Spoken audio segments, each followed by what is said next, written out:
ఒక అడవిలో లంబూ జింక మరియు చోటు జింక అనే ఇద్దరు అన్నదమ్ముళ్ళు ఉండేవాళ్లు. ఒకవైపు లంబూ జింక తెలివైనది, కష్టపడేది, అలాగే దయ కలిగింది.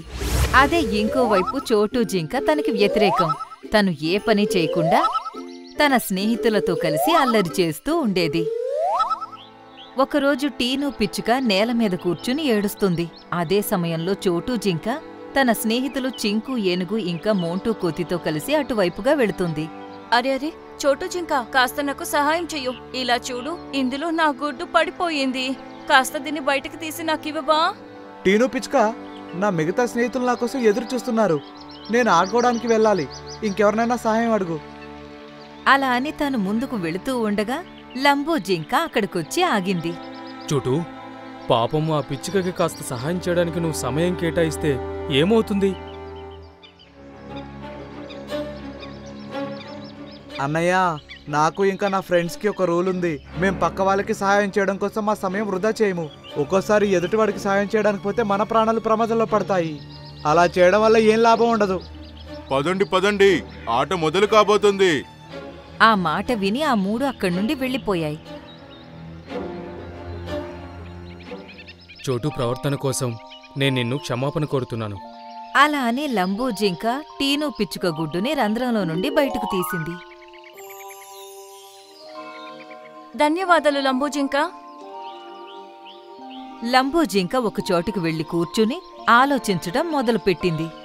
అప్పుడే నీలం దేవకన్య అక్కడ ప్రత్యక్షమైంది. ఏమైంది లంబూ జింక? నువ్వు ఎందుకంత కంగారు పడుతున్నావు? నేను చోటు యొక్క భవిష్యత్తు గురించి ఆలోచించి కంగారు పడుతున్నాను. తను పని విషయానికొస్తే చాలా బద్ధకస్తుడు. కానీ ఆడుకోవడంలో అందరికంటే ముందుంటాడు. ఆడుకోవడం అంటే అస్సలు అలసిపోడు. సహాయం చేయడం అంటే తన దృష్టిలో సమయం వృధా చేయడమంట. అంతేకాదు, నాలాంటి జంతువుల్ని తను మూర్ఖులనుకుంటాడు. అది విని దేవకన్య ఇలా అంది. సమయం వచ్చినప్పుడు తనకి తప్పకుండా తన తప్పు తెలిసి వస్తుంది. తను కూడా నీలాగా ఒక మంచి జంతువులా మారతాడు. అలా అని దేవకన్య అక్కడి నుండి మాయమైంది. మరుసటి రోజు సాయంత్రం చోటు జింక చింకు ఏనుగుతో కలిసి ఆడుకుంటుంది. అప్పుడే మోంటూ కోతి వచ్చి వాటితో ఇలా చెప్పింది. ఇలా చూడండి, మీకు తెలుసా, మన అడవిలోకి ఒక వేటగాడొచ్చాడు. ఓ వేటగాడా? అరే వాహ్, ఇప్పుడు నువ్వు చాలా మంచి వార్త చెప్పావు.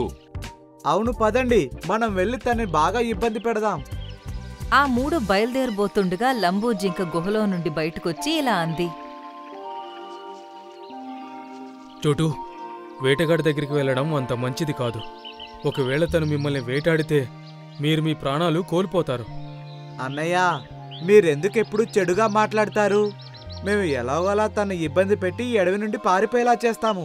నేను చెబితే వినిపించడం లేదా? నువ్వు అక్కడికి వెళ్ళొద్దు. వచ్చేయ్, గుహలోకి వెళ్ళి పడుకో. కాసేపట్లో చీకటి పడుతుంది. చోటు జింక తన స్నేహితులకి సైగ చేసి ఇంకా ఏమీ మాట్లాడకుండా గుహలోపలికి వెళ్ళిపోయింది. పొద్దున్నే లంబూ జింక నిద్రపోతుండగా చోటు జింక గుహ నుండి బయటకొచ్చి తన స్నేహితులతో కలిసి వేటగాడుండే క్యాంపుకి చేరుకుంది. అప్పుడు వేటగాడు మంట ముందు కూర్చుని ఉన్నాడు. అలా చూడండి, తనక్కడ ఎంత ప్రశాంతంగా కూర్చొని చలిమంట కాచుకుంటున్నాడో. ఇప్పుడే తన్ని ఇబ్బంది పెడదాం. అలా అని అవి మూడు ఒక ప్లాన్ వేశాయి. ఏనుగు అలాగే చోటు జింక రెండూ వెళ్లి అతని ముందు నిలబడ్డాయి. అరే వా, రెండు జంతువులు, ఇప్పుడే వీటిని పట్టుకుంటాను. అలా అని అతను తన బాణం తీసి గురిపెట్టాడు. అప్పుడే చెట్టు మీద నుండి మోంటూ కోతి తన మీద రాయి విసిరింది.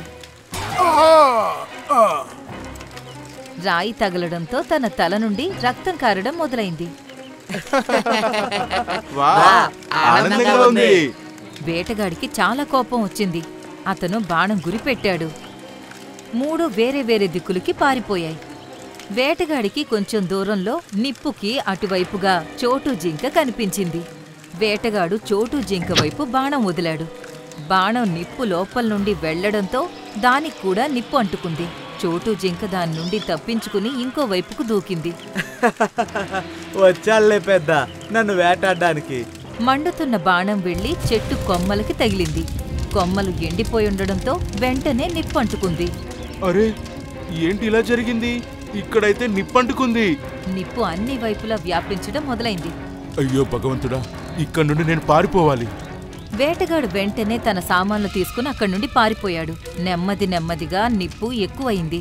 ఆ నిప్పు మధ్యలో చోటు జింక చిక్కుకుపోయింది. తన స్నేహితులు నిప్పు నుండి దూరంగా క్షేమంగా నిలబడ్డాయి. అరే మిత్రులారా, ఏంటి అలా చూస్తున్నారు? త్వరగా నన్ను కాపాడండి, లేదంటే నేను మంటల్లో కాలిపోతాను. చోటు జింక, ఒకవేళ మేము నిన్ను కాపాడడానికి నిప్పులోకి దూకితే మేము కూడా నిప్పులో కాలి చనిపోతాము. ఏంటి మీరు మాట్లాడేది? నేను మీ స్నేహితుణ్ణి. ఒకవేళ మీరు నన్ను కాపాడకపోతే ఇంక నన్నెవరు కాపాడతారు? అవును, అది మాకు తెలుసు. కానీ నువ్వు మర్చిపోయావనుకుంటా. మనకి ఒక రూల్ ఉంది, వేరే వాళ్ళ ప్రాణాలు కాపాడడంలో మన ప్రాణాలు ప్రమాదంలో వేసుకోకూడదని. అలా అని అవి రెండు అక్కడి నుండి వెళ్ళిపోయాయి. ఇప్పుడు చోటు జింకకి తన అన్నయ్య చెప్పిన మాటలు గుర్తుకొస్తున్నాయి. నెమ్మదిగా నిప్పు తన వైపుకు వస్తూ ఉంది. ఇంకా తనకి ఊపిరి పీల్చుకోవడంలో కూడా ఇబ్బందిగా ఉంది. తను ప్రాణాల మీద కూడా ఆశ వదిలేసింది. అప్పుడే తనకి ఒక శబ్దం వినిపించింది. చోటు, నువ్వెక్కడున్నావు? చోటు! అరే, ఇది అన్నయ్య గొంతులా ఉంది. అన్నయ్య, నేను ఇక్కడున్నాను. చోటు జింకని అలా నిప్పులో చిక్కుకుని ఉండడం చూసి లంబూకి గుండె తలుక్కుమంది. చోటు, నువ్వు అక్కడే ఉండు, నిన్ను కాపాడడానికి నేను వస్తున్నాను. వద్దన్నయ్య, ఒకవేళ మీరు లోపలికొచ్చారంటే మీరు కూడా మంటల్లో కాలిపోతారు. నేను చేసిన పాపానికి నాకు శిక్ష పడాల్సిందే. లేదు, నేను నీకేమీ కానివ్వను చోటు. అలా అంటూ లంబూ జింక వేగంగా పరిగెత్తి నిప్పుని దాటుకుని చోటు వద్దకు చేరుకుంది. అరే అన్నయ్య, మీరు కూడా ఇరుక్కుపోయారు. ఇప్పుడు ఇదంతా ఆలోచించే సమయం లేదు చోటు. నువ్వు త్వరగా నా వీపుపై ఎక్కి కూర్చో, లేదంటే ఇద్దరం చనిపోతాము. వెంటనే చోటు లంబూ వీపుపైకి ఎక్కేసింది. ఇంకా లంబూ జింక వెనక్కి పరిగెత్తింది. గట్టిగా అరుస్తూ నిప్పులో నుండి బయటకొచ్చింది. అవి రెండూ గట్టిగా అరుస్తూ నిప్పులో నుండి బయటకొచ్చేశాయి. చోటు లంబూ వీపుపైన ఉంది, అందుకే తనకి ఎలాంటి గాయం కాలేదు. కాని లంబూ జింక దారుణంగా కాలిపోయింది. తను నేల మీద పడిపోయింది. అన్నయ్య, మీరు దారుణంగా కాలిపోయారు. మీకు చాలా నొప్పిగా ఉంటుంది కదా? కానీ నా చిన్న తమ్ముడు క్షేమంగా ఉన్నాడు. నేను తనని కాపాడాను, అందుకు నాకు చాలా సంతోషంగా ఉంది. చోటు జింక తన అన్నయ్య దగ్గర కూర్చుని వెక్కి ఏడుస్తుంది. చుట్టుపక్కల ఉండే జంతువులన్నీ అక్కడికి చేరుకున్నాయి. ఒకవేళ నేను మీ మాట వినుంటే ఈ సమస్యలో చిక్కుకునేవాని కాదు. నా స్నేహితులు కూడా మోసగాళ్ళు, నన్ను చావమని వదిలి వెళ్ళిపోయారు. ఈ రోజు మీరు ఈ పరిస్థితుల్లో ఉండడానికి కారణం కూడా నేనే. అయ్యో దేవుడా, నాకు ముందే నా తప్పులన్నీ తెలిసేలా చేయాల్సింది. అప్పుడే నీలం దేవకన్య అక్కడ ప్రత్యక్షమైంది. తను మంత్రదండాన్ని తిప్పి లంబూ జింక పైన మ్యాజిక్ చేసింది. లంబూ జింకకి గాయాలు నయమైపోయి మంచిగా నిలబడింది. అరే వా అన్నయ్య, మీకు నయమైపోయింది. చోటు జింక వెళ్లి తన అన్నని హత్తుకుంది. అది దేవకన్యతో ఇలా అంది. నీకు చాలా కృతజ్ఞతలు నీలం దేవకన్య. ఒకవేళ నువ్వే గనక లేకపోతే ఈ రోజు మా అన్నయ్య అసలు బతుకుండేవాడే కాదు.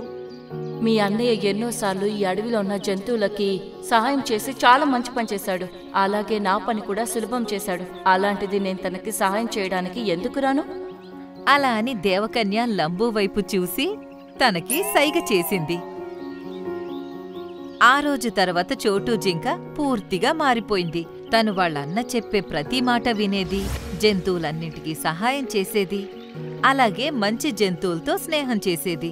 కాని లంబూ జింకకి నయం చేసిన తరువాత దేవకన్య తనకి ఎందుకు సైగ చేసిందో, దాని వెనక ఉన్న రహస్యం ఏంటి? ఒకవేళ మీకేదైనా ఐడియా ఉంటే తప్పకుండా కామెంట్ రూపంలో తెలియజేయండి.